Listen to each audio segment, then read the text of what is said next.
ألا إن أولياء الله لا خوف عليهم ولا هم يحزنون. صدق الله مولانا العظيم وبلغنا رسوله النبي الأمين المتين الكريم ونحن على ذلك لمن الشاهدين والشاكرين والحمد لله رب العالمين. عرض معروف سے بیشتر درود پاک پڑھے اللہم صلی علی سیدنا مولانا محمد وعلی آلہ سیدنا مولانا محمد وبارک وسلم. صلاۃ و سلام علیک یا رسول اللہ صلی اللہ علیہ وسلم.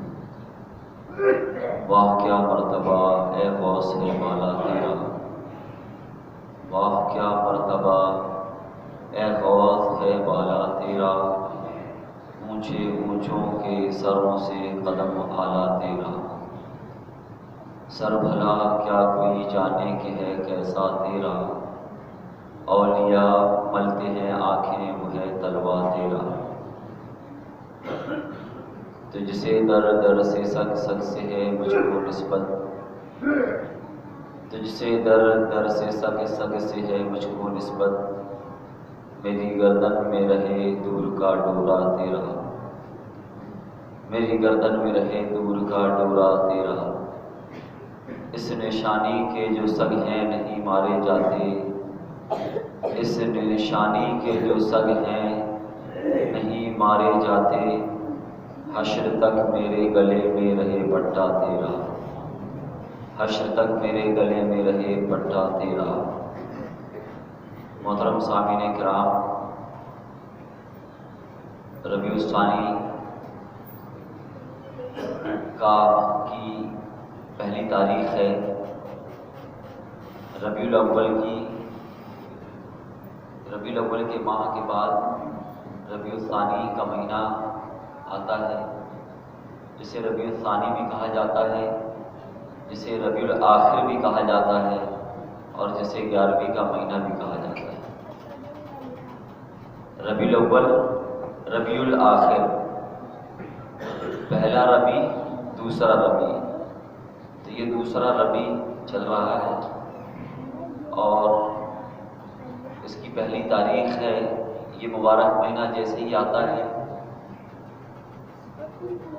محبوب سبحانی، غوث سمدانی، پیر جیلانی، پیر میران، قطب ربانی، شہباز لامکانی، حضور سرکار سیدنا شیخ محی الدین عبد القادر جیلانی رضی اللہ تعالیٰ عنہ کی جگہ جگہ یاد منائی جاتی ہے، اور پورے سال لوگ مناتے ہیں.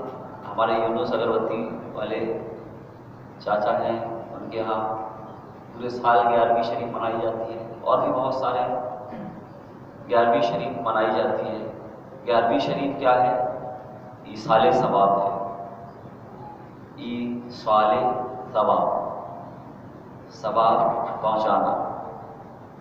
11ویں شریف منانے والا در حقیقت نذرانہ عقیدت، خراج عقیدت، اپنے مالی بدنی عبادت کے ثواب کو ایصال کرتا ہے دربار غوثیت میں. مالی بدنی عمل کے ثواب کو، مالی بدنی بریانی مالی ثواب، مالی عمل ہے. قل یا ایھا الکافرون یہ بدنی عمل ہے.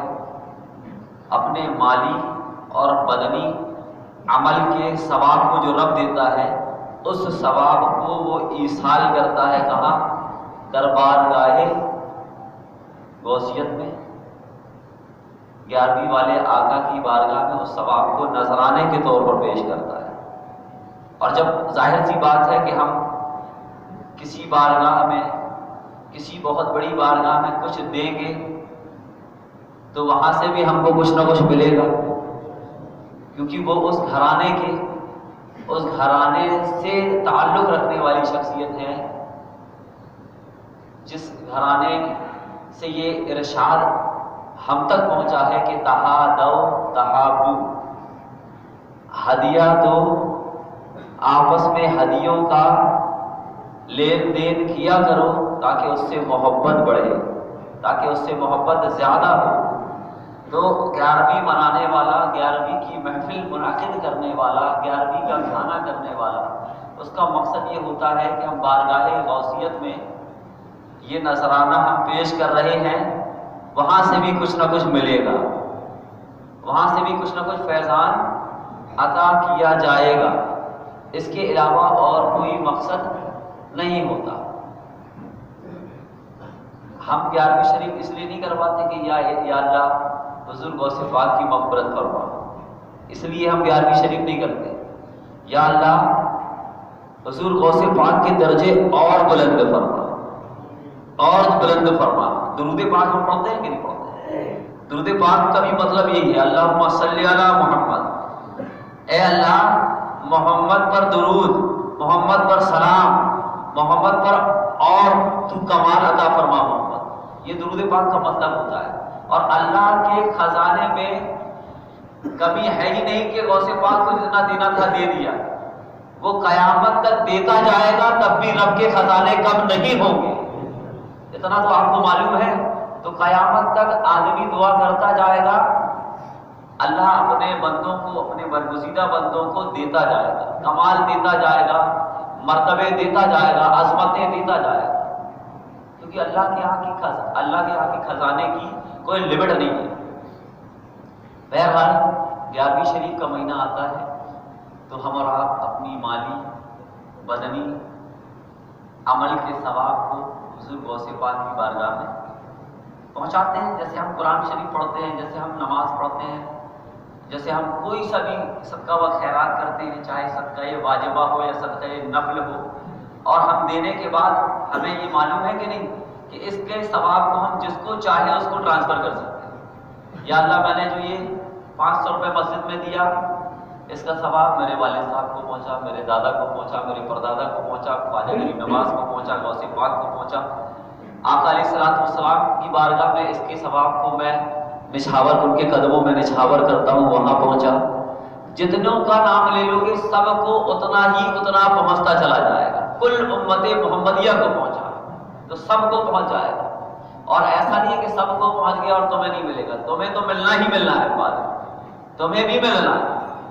تو یہ حضور غوث پاک رضی اللہ تعالیٰ عنہ کی بارگاہ میں ہم نے کھانا بنایا، 5 کلو کا پلاؤ بنایا، یا 100 روپے کی امرتی ہم نے لائی اور اس کی فاتحہ کی، اپنے ہی بیوی کو، اپنے ہی بچوں کو، اپنے ہی والد کو، اپنے ہی بھائی کو کھلا دیا، 2-4 بچی تھی تو پڑوس میں پہنچا دیا۔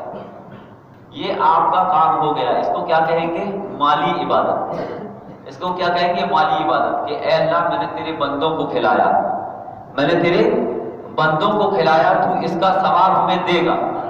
اب یہ ثواب جو تو ہمیں دے رہا ہے، یہ ثواب میں نے 11ویں والے آقا کی خدمت میں پیش کیا، تو وہاں پہنچا تھا۔ تو اسی کو کہتے ہیں 11ویں شریف، اس کے علاوہ اور کچھ نہیں ہے، بس یہی ہے 11ویں شریف، اور یہی ہے سنیت، یہی ہے ڈناڈن سنی، اس کے علاوہ اور کچھ نہیں۔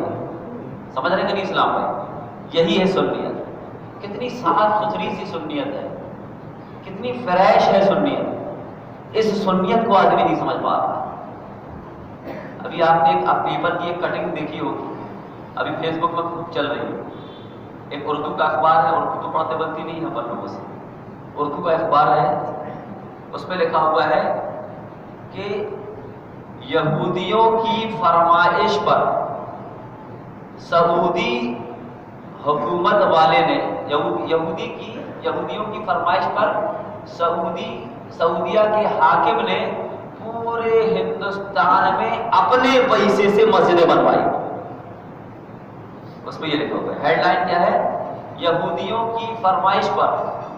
بتائیے آپ، یہودی بھی مسجد بنوا رہا ہے، یہودیوں کی فرمائش کس سے ہوئی؟ سعودیوں سے۔ کیا ہوئی کہ پورے ہندوستان میں مسجد بناؤ، اور آگے کیا لکھا ہے؟ وہابیت پھیلاؤ۔ یہ ہیڈ لائن۔ یہودیوں کا کہنا ہے کس سے مانگ کس سے ہوئی؟ سعودیہ گورنمنٹ سے، کہ اپنے پیسے سے پورے ہندوستان میں مسجدیں بنواؤ اور وہابیت پھیلاؤ۔ کیوں؟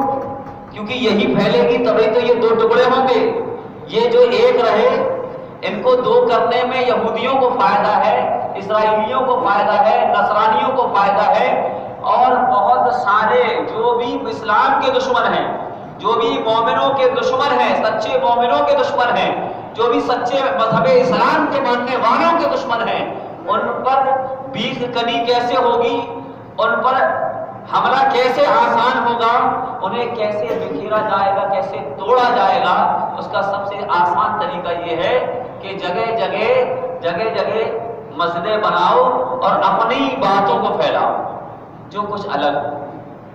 ابتدائے اسلام سے لے کر آج تک 11ویں شریف منائی جا رہی ہے۔ بہجت الاسرار شریف یہ کتاب کب کی لکھی ہوئی ہے؟ کب کی لکھی ہوئی ہے؟ جب ہمفرے پیدا نہیں ہوا تھا، جب ابن تیمیہ پیدا نہیں ہوا تھا، جب آل سعود پیدا نہیں ہوئے تھے، جب چاروں طرف سنیت تھی، اس وقت بہجت الاسرار شریف لکھی گئی۔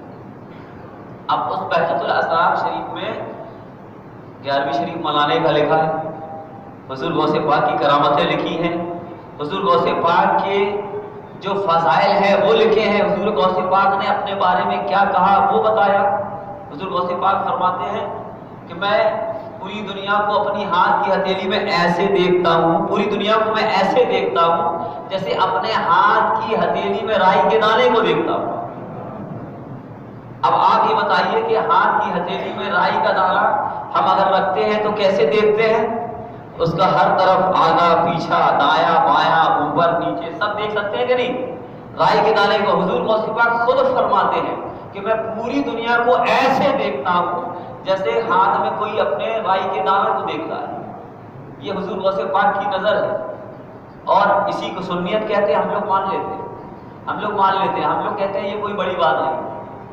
ہم اہل سنت و جماعت، ہم غوث و خواجہ و رضا کے ماننے والے بہت آسانی سے اس کو ہضم کر لیتے ہیں، اس کو بہت آسانی سے مان لیتے ہیں۔ کیوں مان لیتے ہیں؟ بہت آسانی سے کیوں مان لیتے ہیں شہباز بھائی؟ اس لیے مان لیتے ہیں کہ یہ رائی کے دانے کی مانند یہ دنیا دکھانے والا کون ہے؟ اللہ ہے۔ جب دکھانے والا اتنی شان والا ہے تو یہ کوئی بڑی بات نہیں، کوئی بڑی بات نہیں ہے۔ حضور غوث پاک رضی اللہ تعالیٰ عنہ کی یہ شان ہے۔ حضور غوث پاک رضی اللہ تعالیٰ عنہ کی یاد میں 11ویں شریف منائی جاتی ہے، اور 11ویں شریف جو بھی مناتا ہے اس کو کتنے فائدے ملتے ہیں، اس پر کتنا کرم ہوتا ہے، کتنے احسان ہوتے ہیں حضور غوث پاک کے، وہ آپ تصور بھی نہیں کر سکتے۔ جو جتنا قریب جائے گا غوث پاک کے اتنا ہی اس کو بلند مقام عطا کیا جائے گا۔ حضور غوث پاک نے فرمایا قدمی ہذہ علی رقبۃ کل ولی اللہ، میرا یہ قدم ہر ولی کی گردن پر ہے۔ یعنی ایک شخص نے پوچھا حضور غوث پاک رضی اللہ تعالیٰ عنہ سے کہ آپ کی ولایت، اپنی ولایت کے بارے میں بتائیے، آپ کی ولایت کتنے درجے کی ہے، کس مقام کی ہے، کس درجے کی ہے آپ کی ولایت؟ تو حضور غوث پاک فرماتے ہیں تو میری ولایت کے بارے میں پوچھتا ہے، میری ولایت کے بارے میں پوچھتا ہے، جب تک میری ایڑی کسی کے گردن پر پڑتی نہیں ہے تب تک اللہ اس کو ولایت نہیں دیتا۔ یہ میری ولایت کا ہے۔ اسی لیے حضرت شیخ سعدی شیرازی رحمت اللہ تعالی علیہ فرماتے ہیں غوث اعظم درمیان اولیاء چو محمد درمیان انبیاء، کہ غوث اعظم ولیوں کے درمیان ایسے ہی ہیں جیسے محمد رسول اللہ نبیوں کے درمیان، جیسے ہمارے آقا نبیوں کے درمیان امام ہیں، افضل و اعلیٰ ہیں، بالا و بالا ہیں، ویسے ہی تمام ولیوں کے درمیان میں حضور غوث پاک رضی اللہ تعالیٰ عنہ ممتاز ہیں اور افضل و اعلیٰ ہیں۔ یہ حضور غوث پاک کا مقام ہے۔ حضور غوث پاک رضی اللہ تعالیٰ عنہ، حضور غوث پاک رضی اللہ تعالیٰ عنہ کی نظر کا عالم کیا ہے کہ حضور غوث پاک تقریر بیان فرما رہے تھے، تقریر بیان کر رہے تھے۔ دوران تقریر آپ کے خاص مرید، میں یہ عرض کر رہا تھا کہ حضور غوث پاک نے کہا میرا یہ قدم ہر ولی کی گردن پر ہے، تو جس وقت آپ نے یہ ارشاد فرمایا تھا اس وقت حضور غوث پاک کے درمیان میں 313 اولیاء کرام موجود تھے۔ ان میں سب سے آگے حضرت علی ابن حیتی رضی اللہ تعالیٰ عنہ وہاں موجود تھے۔ آپ فوراً یہاں ممبر میں جلوہ گر ہو کر حضور غوث پاک خطاب فرما رہے ہیں، اور وہیں پر حضرت علی ابن حیتی بالکل قریب میں بیٹھے ہوئے ہیں، جیسے حاجی پٹیل صاحب بیٹھے ہوئے ہیں، بالکل وہاں پر جیسے ہی یہ ارشاد ہوتا ہے کہ میرا یہ قدم تمام ولیوں کی گردن پر ہے، تو فوراً حضرت علی ابن حیدی حضور غوث پاک کے قدم کو اٹھاتے ہیں اور اپنے سر پر رکھ لیتے ہیں اور کہتے ہیں ہماری گردن پر نہیں، ہمارے سر پر، ہمارے ماتھے پر، ہماری آنکھوں پر رکھ والا۔ یہ حضرت علی ابن حیدی رضی اللہ تعالیٰ، وہ خود ولی ہیں۔ حضرت علی ابن حیدی کے پاس کوئی مردہ لے کر آتا اور روتا گڑ گڑاتا کہ حضور یہ ہمارا بچہ انتقال کر گیا ہے، اسے زندہ کر دو، تو حضرت علی ابن حیدی اس کمال کے بنتے کہ وہ خود مردوں کو زندہ کر دیا کرتے۔ اور اس علی ابن حیدی کا انداز کیا ہے کہ سرکار غوث العظم دستگیر آپ کا قدم میرے سر پر۔ ایک مرتبہ حضور غوث پاک خطاب فرما رہے تھے، انہی حضرت علی ابن حیدی رضی اللہ تعالیٰ عنہ کی آنکھ لگ گئی، سو گئے۔ جیسے مسجد میں بھی وہ دیکھیں ایک صاحب سو رہے ہیں، وہ ہری سرڈ والے سو رہے ہیں، ان کے 2 بچے ہمارے پاس پڑھتے ہیں ماشاءاللہ، بہت اچھا، ایک بچے نے قرآن شریف پڑھ لیا ہے الحمدللہ، اور ایک بچے کا دوسرا پارہ چل رہا ہے، وہ یہاں بیٹھ کے سو رہے ہیں، 34 صف میں ہے۔ تو ایسے ہی حضرت علی ابن حیدی حضور غوث پاک رضی اللہ تعالیٰ عنہ تقریر کر رہے تھے، خطاب فرما رہے تھے۔ حضرت علی ابن حیدی بالکل آگے بیٹھ کر ان کو نیند آ گئی، سونے لگے، سو رہے تھے۔